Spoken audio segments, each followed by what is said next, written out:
하나님의 부르신 가운데 오늘도 영상을 틀고 예배를 드리는 모든 학생들에게 하나님의 은혜가 있을 것입니다.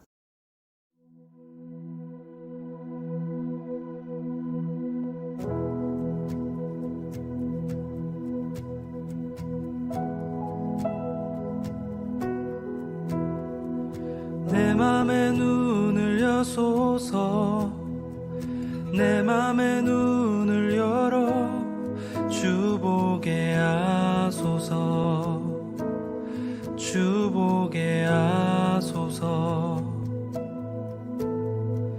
내 맘에 눈을 여소서, 내 맘에 눈을 열어 주 보게 하소서, 주 보게 하소서.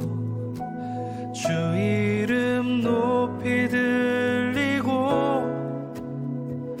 영광의 빛 비춰주시며 권능 넘치길 보길 원하네. 거룩 거룩 거룩. 내 맘에 눈을 여소서, 내 맘에 눈을 열어 주 보게 하소서, 주 보게 하소서. 내 맘에 눈을 여소서, 내 맘에 눈을 열어 주 보게 하소서, 주 보게 하소서. 주 이름 높이 들리고 영광의 빛 비춰주시며 권능 넘치길 보길 원하네. 거룩 거룩 거룩. 주 이름 높이 들리고 영광의 빛 비춰주시며 권능 넘치길 보길 원하네. 거룩 거룩 거룩.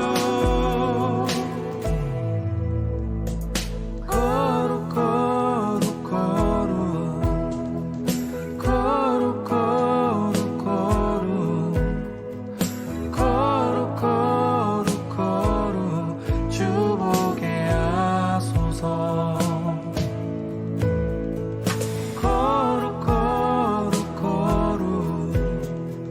거룩 거룩 거룩. 거룩 거룩 거룩. 주 보게 하소서, 주 보게 하소서, 주 보게 하소서.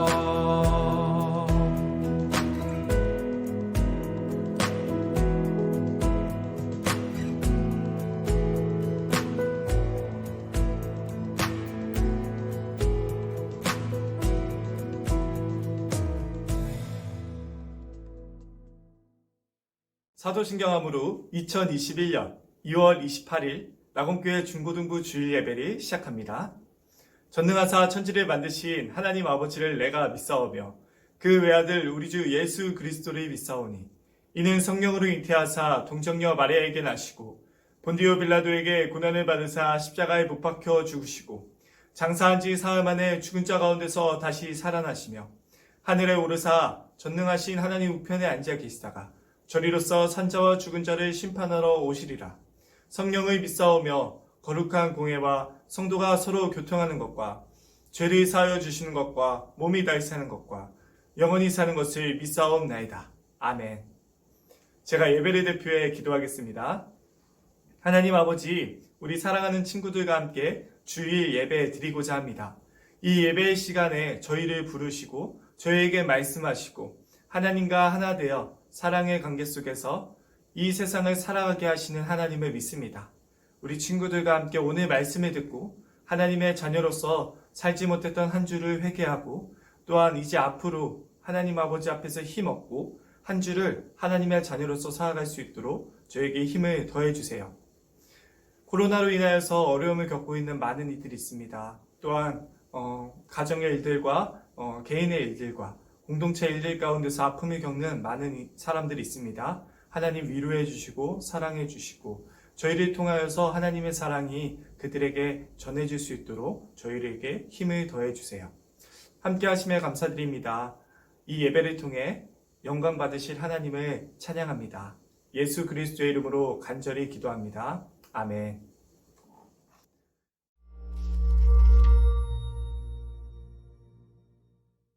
마가복음. 이 책은 예수님의 생애에 대한 최초의 기록 중 하나로서 초기 전통에 따르면 그리스도인 저자이며 요한이라고도 불리는 마가와 관련이 있습니다.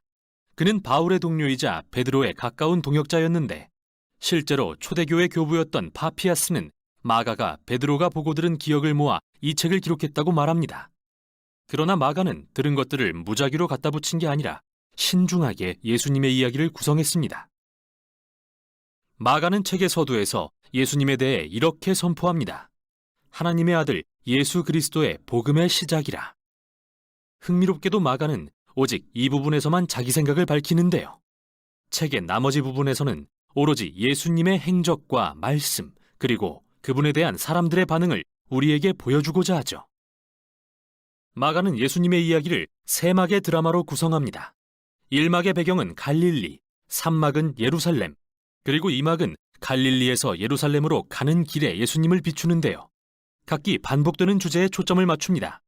먼저 1막에서는 모두가 예수님을 보고 매우 놀라 그분이 누구신지 궁금해하고, 2막은 제자들이 예수님이 메시아라는 의미를 이해하지 못하는 모습을 보여주며 3막에서 우리는 예수님이 어떻게 메시아 왕이 되시는지에 관한 놀라운 역설을 보게 됩니다. 자, 이제부터 자세히 살펴봅시다. 도입절 이후 마가는 옛 선지자 이사야와 말라기의 말을 인용해 하나님이 이스라엘에 사자를 보내 그분이 왕으로 오셔서 당신의 백성을 구원하실 때를 준비시키실 것을 선포합니다. 이어 마가는 그 사자가 세례 요한임을 알리고 하나님의 등장이 기대되는 바로 그 순간 예수님을 소개합니다. 예수님이 등장하시자 하늘이 열리고 성령이 그에게 임하시며 하나님은 너는 내 사랑하는 아들이라고 말씀하시죠. 다음으로 마가는 핵심이 되는 예수님의 가르침을 요약해서 들려줍니다. 그분은 갈릴리를 다니시며 하나님 나라가 가까이 왔다는 복음을 선포하십니다. 예수님은 구약에서 이야기하는 세상을 구원하기 위한 하나님의 작전을 진척시키시죠. 하나님은 예수님을 통해 그분의 통치를 회복하십니다. 악을 대적해 물리치고 그 지배하에 살던 우리가 예수님을 믿음으로써 하나님의 통치 아래 거하도록 초대하시는 것이죠. 여기서부터 마가는 여러 이야기를 통해 이 땅에 하나님 나라가 임하게 하시는 예수님의 권능을 보여줍니다. 그분은 두루 다니며 몸이 아프고 망가졌거나 악한 영에 억눌린 자들을 치유하시며 심지어 유대인들이 오직 하나님만 하실 권리가 있다고 믿었던 죄사함을 행하십니다. 예수님의 이런 행동은 다양한 반응을 자아내는데요. 어떤 이들은 그분을 따르는 제자가 되고 어떤 이들은 이해할 바를 알지 못하고 또 다른 이들, 특히 이스라엘 지도자들은 그분이 신성을 모독하고 귀신의 힘으로 일한다며 예수님을 완강히 거부합니다. 그러나 예수님은 이러한 반응에 놀라지 않고 오히려 이 점에 주목하시죠. 4장에서 마가는 숨기고 감추인 하나님 나라의 비밀에 대한 예수님의 여러 비유를 소개합니다. 예수님은 그의 말씀은 네 종류의 땅에 떨어진 씨와 같다고 하십니다. 덜어는 잘 받아들이고 덜어는 못 받아들이죠. 또는 아주 작은 겨자씨와도 같습니다. 보잘것없어 보여도 후에 크게 자라 모두를 놀라게 하죠. 예수님의 요지는 그분이 하나님 나라가 임하게 하시는 진짜 메시아시지만 사람들의 기대와는 다른 모습이라는 겁니다. 이렇게 예수님에 대한 혼란은 점점 커지고 이는 마가가 1막 끝에서 강조하는 핵심과 연결됩니다. 바로 제자들조차 혼란스러워했다는 것이죠. 그들마저도 예수님이 정말 누구신지 알지 못합니다. 이어지는 2막은 매우 중요한 대화로 시작됩니다. 예수님은 제자들을 데려다 물으십니다. 너희는 나를 누구라 하느냐? 이에 베드로가 대답합니다. 주는 메시아이십니다. 하지만 베드로는 예수님을 이스라엘을 로마인들로부터 군사적으로 구할 다윗 가문의 왕으로 생각했다는 게 뒤에서 밝혀집니다.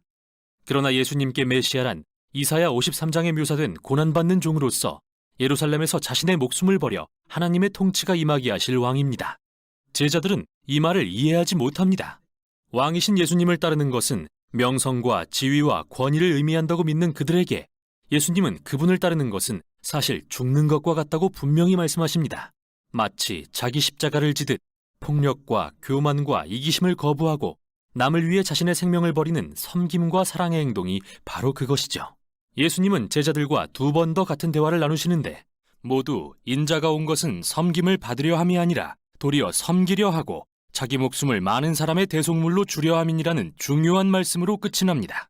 제자들은 여전히 이해하지 못한 채 혼란과 두려움으로 반응할 뿐이죠. 그래서 여기 이막의 마가는 책의 서문을 연상시키는 핵심적인 이야기를 배치합니다. 예수님이 제자 3명을 데리고 산으로 올라가셨는데 갑자기 모습이 변하십니다. 그분이 영광의 광채로 빛나시고 구름이 그들을 덮습니다.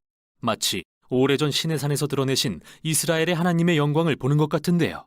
그 당시 산에서 하나님의 임재를 경험했던 두 선지자 엘리야와 모세가 나타나 예수님과 이야기를 하고 하나님은 다시 이는 내 사랑하는 아들이라고 선포하십니다. 마가는 이렇게 이 이야기를 이막의 모든 대화 한가운데 둠으로써 정말 놀라운 주장을 합니다. 하나님의 아들 예수님은 육신이 되신 하나님의 영광이며 영광스러운 이스라엘의 하나님이 그분을 통해 자기 백성의 죄를 위해 고난받고 죽으시는 왕이 되실 거라고 말이죠. 이 난해한 주장의 제자들은 혼란과 두려움을 안고 산에서 내려옵니다. 이제 산막입니다. 예수님은 유월절을 맞아 예루살렘의 왕으로서 입성하시고 사람들은 그분을 메시아라 부르며 환호합니다. 그 후 예수님은 성전 뜰에 들어가 왕으로서의 권위를 행하십니다. 바로 도둑과 사기꾼들을 내쫓고 제사제도를 중단시키신 것이죠. 이때부터 일주일간 예수님은 이스라엘 지도자들과 맞서 논쟁하며 그들의 위선을 꾸짖으십니다. 그래서 그들은 예수님을 죽일 계획에 착수하죠. 또 예수님은 제자들에게 예루살렘과 성전이 이 세대가 지나기 전에 무너질 것을 예언하시며 제자들도 예수님처럼 핍박을 받을 거라 경고하십니다. 그분이 다시 오셔서 세상에 하나님 나라가 충만히 임할 때까지 말이죠.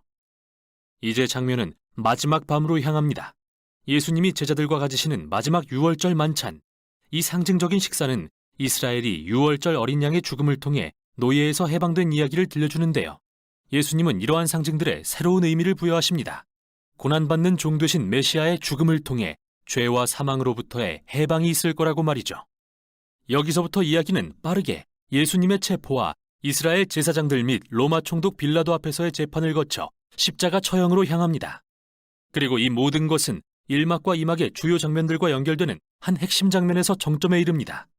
이번에는 구름이 아니라 어둠이 하늘을 덮고 하늘에서 들리는 음성이 아니라 예수님이 숨지시기 전 외치시는 음성이 들립니다. 그리고 가장 놀라운 것은 로마 군인이 한 말인데요. 예수님의 죽음을 지켜보며 그분이 누구신지 깨달은 그는 이렇게 선언합니다. 이분은 하나님의 아들이셨다. 그는 이 이야기에서 처음으로 예수님의 정체에 대한 충격적 주장을 인정한 인물이죠. 십자가에 달린 하나님의 아들, 그는 메시아이며 자신의 친구뿐 아니라 원수를 위해서까지 죽은 나사렛 예수라고 말이죠. 이후 예수님의 시신은 무덤에 안치되고 새 주의 첫날 예수님을 따랐던 여인들이 거기에 갔다가 옮겨진 돌문과 빈 무덤을 발견하는데요. 그때 한 천사가 나타나 그는 죽음에서 부활하셨고 여기 계시지 않다고 알려주더니 가서 다른 제자들에게 예수님이 살아계신다는 기쁜 소식과 갈릴리에서 그들을 만나실 것을 전하라 명합니다. 겁에 잔뜩 질린 여인들. 마가는 그들이 몹시 놀라 떨며 무덤에서 도망하고 무서워 아무에게 아무 말도 하지 못하였다고 합니다. 그리고 책이 이렇게 끝나버리죠. 마치 2막과 1막 끝에서 제자들이 보인 두려움과 혼란을 보는 것 같습니다. 그런데 여러분의 성경을 보면 마가복음 끝에 예수님이 나타나셔서 제자들에게 말씀하시는 내용이 더 있는데 이 부분은 원래 이 책에 포함되지 않은 내용이라는 각주가 덧붙여져 있습니다. 보다 신뢰도가 낮은 후기 사본에서만 발견된다고 말이죠. 어쩌면 본래의 결론 부분이 사라졌거나 마가가 글을 완성하지 못한 것일 수도 있지만 이 갑작스러운 결말은 논지를 입증하려는 의도였을 가능성이 더 큽니다. 마가복음은 시종일관 제자들을 당혹스럽게 하는 충격적인 주장에 초점을 맞추었습니다. 즉, 고난받고 십자가에서 죽으신 후 부활하신 예수님은 메시아이자 하나님의 아들이시며 하나님의 사랑과 이른바 거꾸로 된 나라는 예수님이 세상 죄를 지고 죽으심으로 드러났다고 말이죠. 그래서 결말이 없는 이 이야기는 읽는 우리가 예수님에 대한 충격적이고 이상한 주장과 마주하도록 만듭니다. 당신은 제자들처럼 도망갈 건가요? 아니면 예수님을 당신의 왕으로 인정하고 가서 복음을 전할 건가요? 그 답은 당신만이 알 것입니다. 이게 바로 마가복음이 전하는 내용입니다. 오늘 하나님께서 우리에게 주시는 말씀은 시편 68편 19절부터 23절 말씀입니다. 시편 68편 19절부터 23절 말씀입니다. 구약 페이지로는 849페이지입니다. 구약 페이지로 849페이지입니다. 우리 다 함께 읽도록 하겠습니다. 날마다 우리 짐을 지시는 주, 곧 우리의 구원이신 하나님을 찬송할지로다. 하나님은 우리에게 구원의 하나님이시라. 사망에서 벗어남은 주 여호와로 말미암거니와 그의 원수들의 머리, 곧 죄를 짓고 다니는 자의 정수리는 하나님이 쳐서 깨트리시리로다. 주께서 말씀하시기를 내가 그들을 바산에서 돌아오게 하며 바다 깊은 곳에서 도로 나오게 하고 내가 그들을 심히 치고 그들의 피에 내 발을 잠그게 하며 내 집의 개의 혀로 내 원수들에게서 제 분깃을 얻게 하리라 하시도다. 아멘. 우리 사랑하는 친구들, 이번 한 주도 잘 보냈나요? 우리가 지금 정부의 방역수칙에 따라서 현장 예배를 드리고 있어요. 거리 두기를 하고 마스크를 착용하고 손에 장갑까지 끼면서 예배를 드리고 있습니다.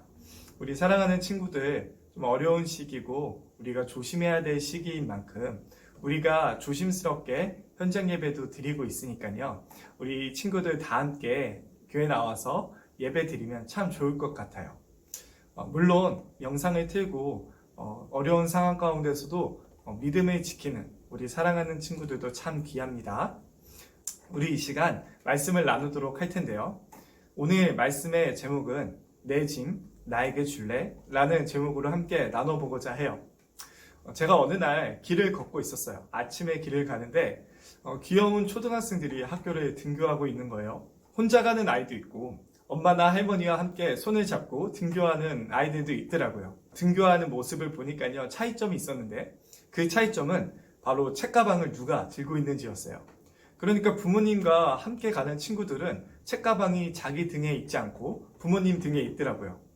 저는 초등학교 때 한 번도 부모님과 함께 등교해 본 적이 없어요. 그래서 부모님이 책가방을 들고 계신 모습이 참 낯설었죠.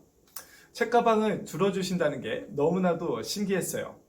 지금도 있는지 모르겠는데 제가 학교 다닐 때는 학기 중에 방학 때 먹을 우유를 학교에서 구매할 수 있었어요. 저렴한 가격에 구매할 수 있었죠. 여러 가지 맛의 우유를요. 저학년 어느 날에 우유 2상자를 시켜서 주문했는데 집으로 안 보내주고 학교로 보내줘서 학교에서 집으로 가져가게 한 거예요.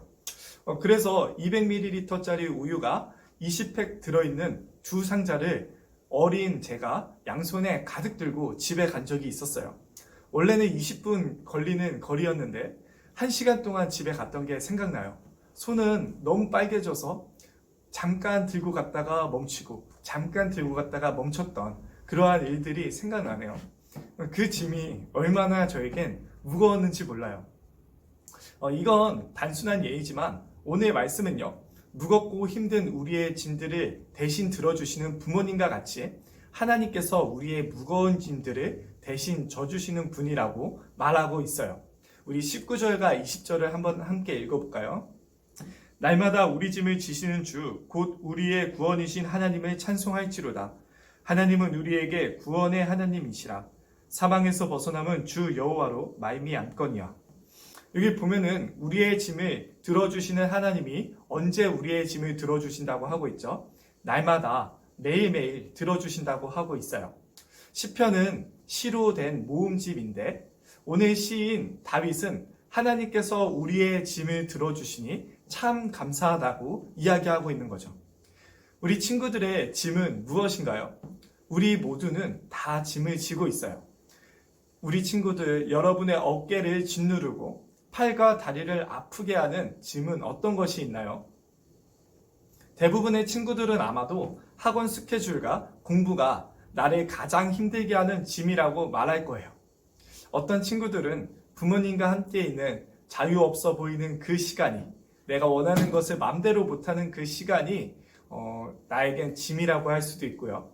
어떤 친구들은 친구 관계나 어려운 집안 형편이 짐이라고 말하는 친구들도 있을 거예요. 다른 짐들도 많이 있어요.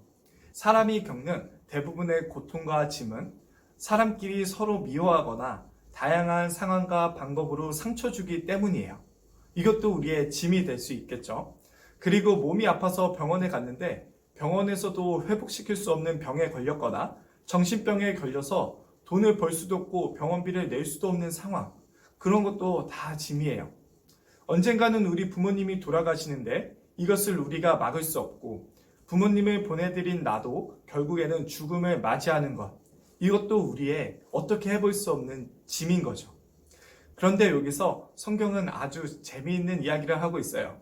우리가 겪고 있는 상처와 아픔과 죽음은 짐을 내고 있기 때문에 우리가 자연스럽게 겪는 고통이라는 거예요. 그러니까 이러한 것들은 짐 자체가 아니라는 거죠. 과연 우리가 지고 있는 짐은 무엇일까요?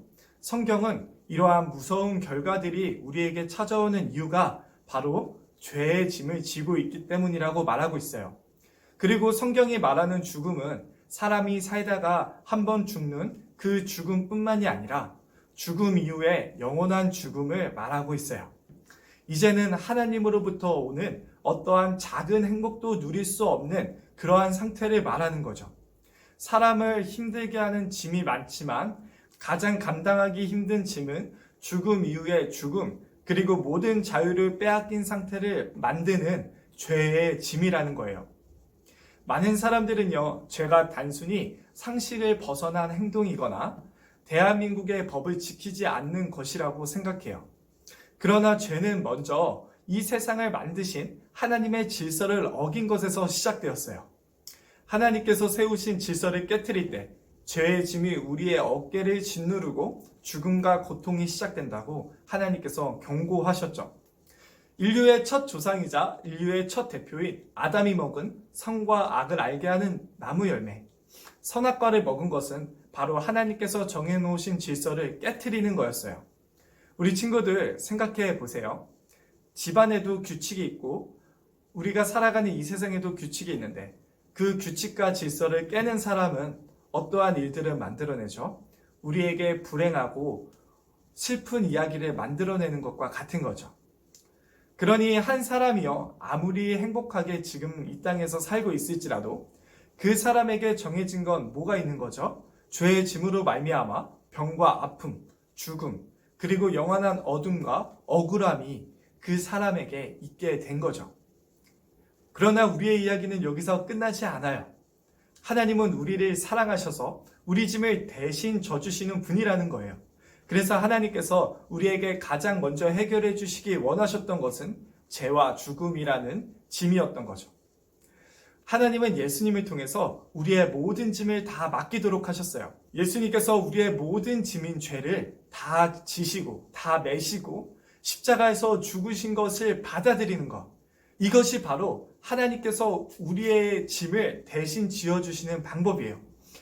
학교를 가면서 팔이 아프고 힘들 때 엄마한테 엄마 이것 좀 대신 들어주세요 하는 방법이 바로 예수님을 믿는 거라는 거죠. 우리를 대신해서 죽으신 예수님을 믿는 것, 그것이 바로 우리의 짐을 하나님께 맡겨드릴 수 있게 하는 하나님께서 우리에게 주신 방법이라는 거죠. 예수님께 모든 짐을 맡겼으니까 이제는 죽음 이후의 영원한 죽음이 아닌 죽음 이후의 영원한 빛과 생명을 우리가 누리게 된 거예요. 어떻게 그렇게 됐죠?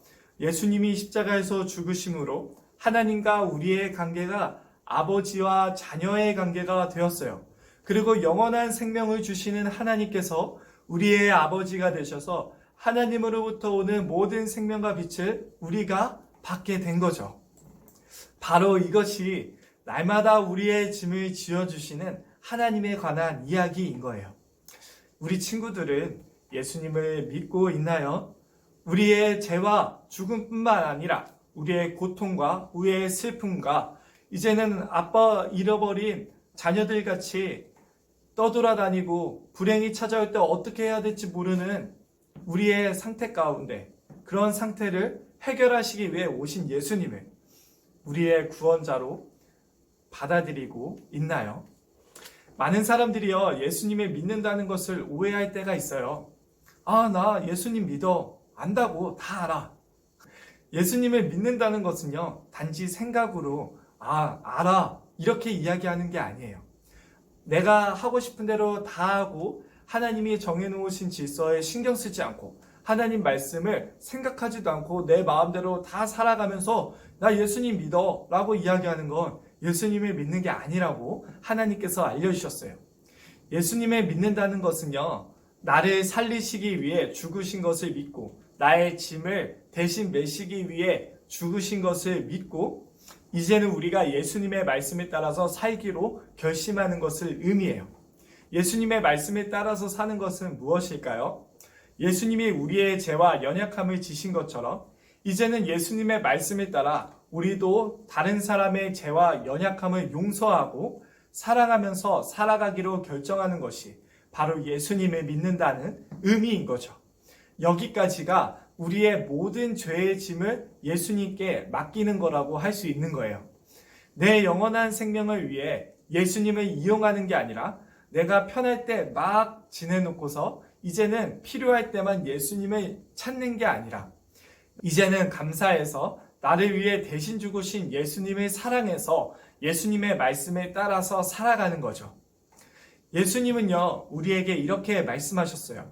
수고하고 무거운 짐진 자들아 다 내게로 오라. 내가 너희를 쉬게 하리라. 예수님은 여기서 끝내시지만 않으신 거죠. 다음에 말씀하세요. 나는 마음이 온유하고 겸손하니 나의 멍에를 메고 배우라.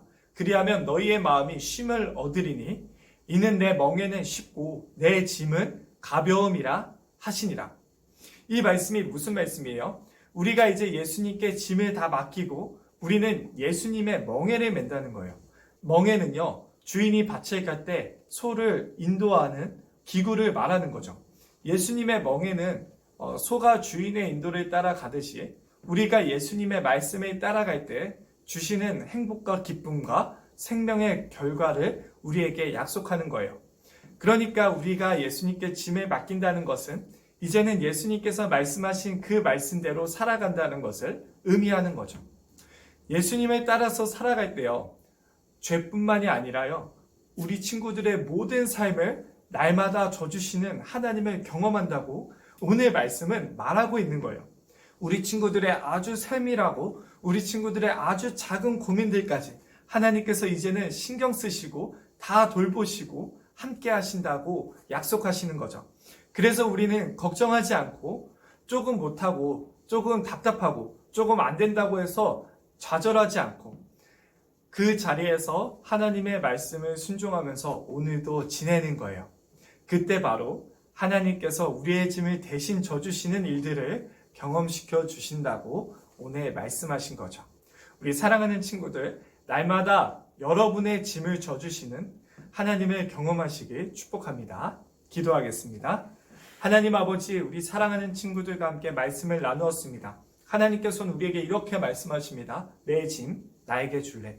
하나님, 우리가 하나님의 이 음성을 기억하고 하나님께 모든 것을 맡기며 우리의 상황과 우리의 어려운 일들이 있을지라도 하나님의 말씀에 따라서 하나님의 예수님의 짐을 메고 행복한 삶을 살아갈 수 있는 저희 될 수 있도록 함께하여 주세요. 우리 사랑하는 친구들, 하나님 지혜 주시고 그 어려운 모든 것들 기도로 하나님께 말씀드리고 또 마음속에 죄가 찾아올 때 하나님께 이길 수 있는 힘을 달라고 주실 때, 미움이 찾아올 때 다른 친구들을 사랑할 수 있게 해달라고 기도하고 하나님께 달려갈 때 하나님 힘 주시고 함께 해주셔서 우리 친구들을 통해서 많은 친구들이 사랑과 위로 경험할 수 있도록 인도해 주시고 우리 친구들이 그 짐을 져주시는 하나님을 날마다 경험할 수 있도록 인도해 주세요. 하나님과 우리의 관계를 아버지와 자녀의 관계 삼으시기 위해 이제는 우리가 하나님께 날마다 대신 짐지어 주시는 그 모든 것들을 부탁드리고 경험하게 하시기 위해 자신의 목숨을 우리의 죄를 대신해 우리의 모든 짐을 대신해 내놓으시고 우리를 살리시기 위해 살아나신 하나님의 아들 예수 그리스도의 이름으로 간절히 기도합니다. 아멘. 주기도문 하도록 하겠습니다. 하늘에 계신 우리 아버지여, 이름이 거룩히 여김을 받으시오며 나라가 임하옵시며 뜻이 하늘에서 이루어진 것 같이 땅에서도 이루어지리이다. 오늘날 우리에게 일용할 양식을 주옵시고 우리가 우리에게 죄 지은 자를 사하여 준 것 같이 우리의 죄를 사하여 주옵시고 우리를 시험에 들게 하지 마옵시고 다만 악에서 구하옵소서. 대개 나라와 권세와 영광이 아버지께 영원히 있사옵나이다. 아멘. 내 맘의 눈을 여소서 내 맘의 눈